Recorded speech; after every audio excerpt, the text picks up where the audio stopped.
Seorang gadis berjalan masuk ke dalam elevator. Halusinasi Su Jin muncul lagi. Dia melihat wanita itu sedang disiksa. Pria yang menyiksanya, dagunya ada sebuah bekas. Dia buru-buru mengejar gadis itu dan memperingatinya. Jangan masuk, mungkin bisa ada hal buruk yang akan terjadi. Tapi gadis itu tidak memedulikannya. Menyingkirkannya lalu masuk ke dalam. Di waktu yang bersamaan, seorang pria yang mukanya sangat jutek muncul di hadapannya. Dan dagunya, ada sebuah bekas luka. Demi menolong gadis itu, Su Jin mengikuti laki-laki itu masuk ke dalam elevator. Meski ketakutan dia mengatakan ke pria itu,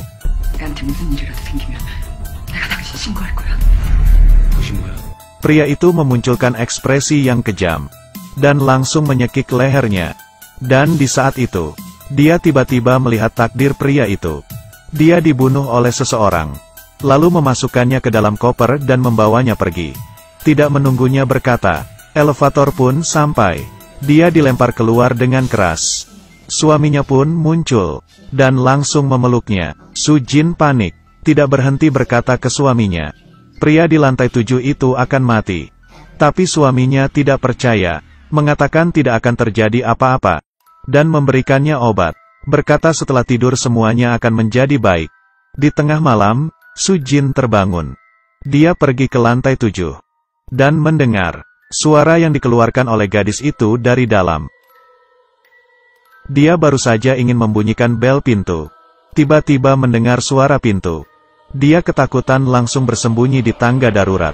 Saat itu, seorang pria yang memakai topi menarik sebuah koper keluar, melewati pintu. Dia menyadari orang itu bukan orang lain, tapi adalah suaminya sendiri. Besok paginya, suaminya bersikap seperti tidak ada terjadi apa-apa.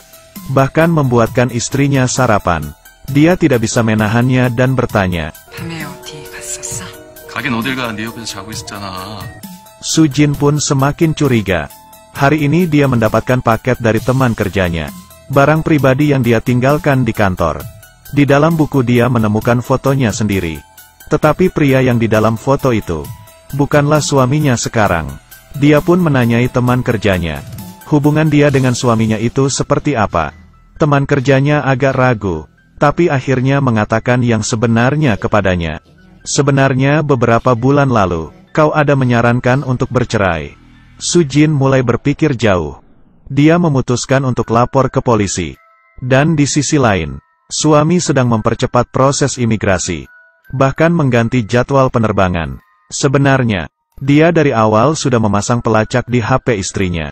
Sehingga dengan jelas mengetahui posisi istrinya. Saat itu dia melihat istrinya sedang di kantor polisi.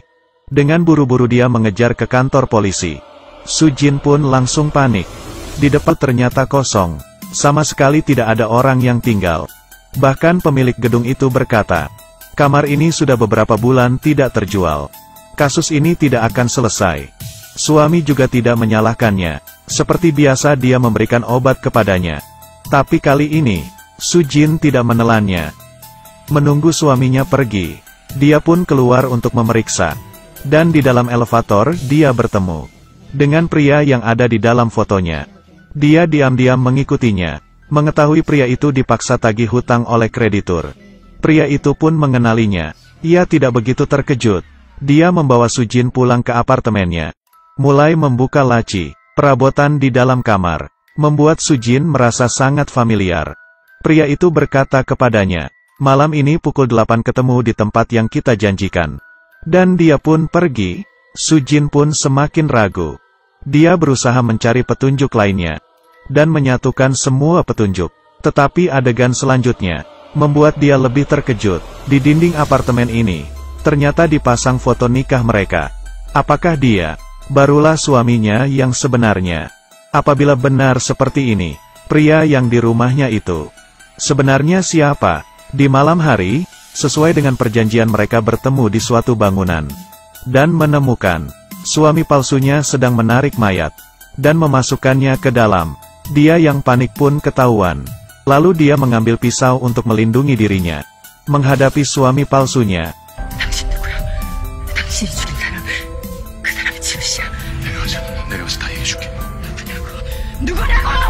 Sujin sudah kehilangan kendali. Dia perlahan-lahan mundur ke tepi bangunan. Sebentar lagi akan jatuh. Untung saja polisi saat itu pun datang dan menolongnya. Tapi yang lebih aneh adalah mayat yang baru saja dia masukkan sudah hilang dan tidak ada jejak. Apakah semua ini benar-benar hanya halusinasinya? Sujin pun frustasi. Tapi polisi merasakan sesuatu yang aneh. Dia mengambil palu dan menghancurkan semen di dinding. Yang membuat orang terkejut adalah di dalam muncul sebuah tangan. Ternyata di dalam ini benar-benar ada mayat, tapi sudah mati dalam waktu yang lama. Sujin bukan bisa melihat masa depan, tapi kembali lagi ke masa lalu.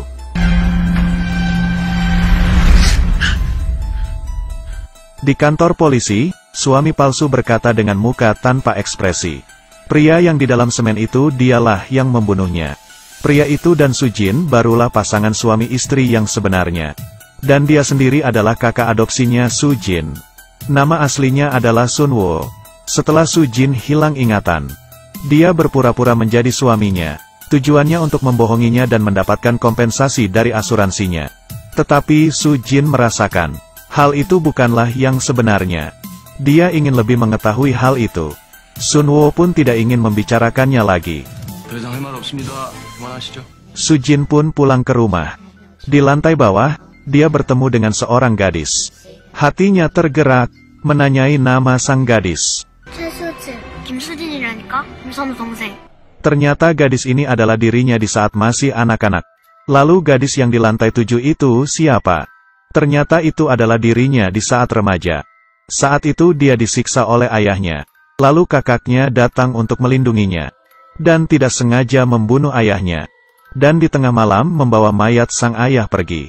Saat itu, Sujin baru menyadari. Ternyata dirinya bukan bisa melihat masa depan. Tetapi sedang halusinasi tentang kejadian yang dia pernah lalui. Sejak saat itu, dia sangat merasa bersalah kepada kakaknya. Setelah tumbuh besar, dia menikahi seorang pria. Tapi pernikahannya tidak bahagia. Suaminya sangat temperamen, dan banyak hutang. Dia sudah berkali-kali mengatakan untuk bercerai. Tapi suaminya tidak setuju. Dan di malam itu, penagih hutang itu bertemu dengan suaminya di gedung. Siapa sangka ternyata suaminya membunuh penagih hutang tersebut, dan memasukkannya ke dalam lubang. Dan memasukkan semen. Sujin yang diajak ketemuan pun melihat semua kejadian itu. Suami takut Sujin akan melapor ke polisi. Pun memukulnya. Melindungi dirinya sendiri, Sujin memukul kepala suaminya. Dan suaminya pun tidak bernafas. Dia yang ketakutan hanya bisa menelepon kakaknya datang. Sunwo sambil menenanginya. Dia memasukkan mayat pria itu ke dalam semen. Saat itu Sujin menjadi sangat lemah. Dia perlahan-lahan jalan ke tepi bangunan. Sejak kecil hingga dewasa, tiap kali dia melakukan kesalahan selalu kakaknya yang menanggungnya. Dirinya seperti pembuat masalah. Tidak berhentinya membuat kakaknya repot. Terakhir dia tidak ingin menyusahkan kakaknya lagi. Dan lompat jatuh ke bawah dari atas. Dengan cepat dia menolongnya. Sehingga dia masih hidup. Sampai saat ini, semua ingatan Sujin pun kembali. Polisi memberikannya sebuah alamat. Mengatakan tempat itu barulah rumah aslinya. Tapi baru saja masuk ke dalam tidak berapa lama. Pintu rumah tiba-tiba terbuka. Pria yang masuk adalah suami aslinya. Ternyata malam itu dia tidak mati. Dan setelah itu, dia terus mencari kesempatan untuk balas dendam. Sujin ingin melapor ke polisi. Tapi sudah terlambat. Pria itu tanpa berkata-kata langsung memukul kakinya hingga patah. Dan menyiram bahan bakar, lalu menyalakan api.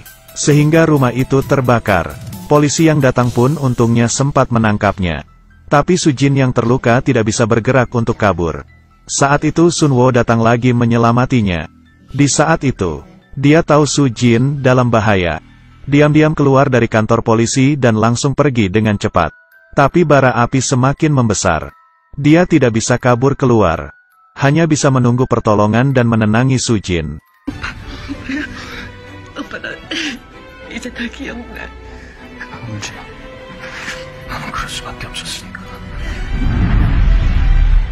Di saat Sujin sudah siuman, polisi berkata kepadanya, Sunwo sudah mati.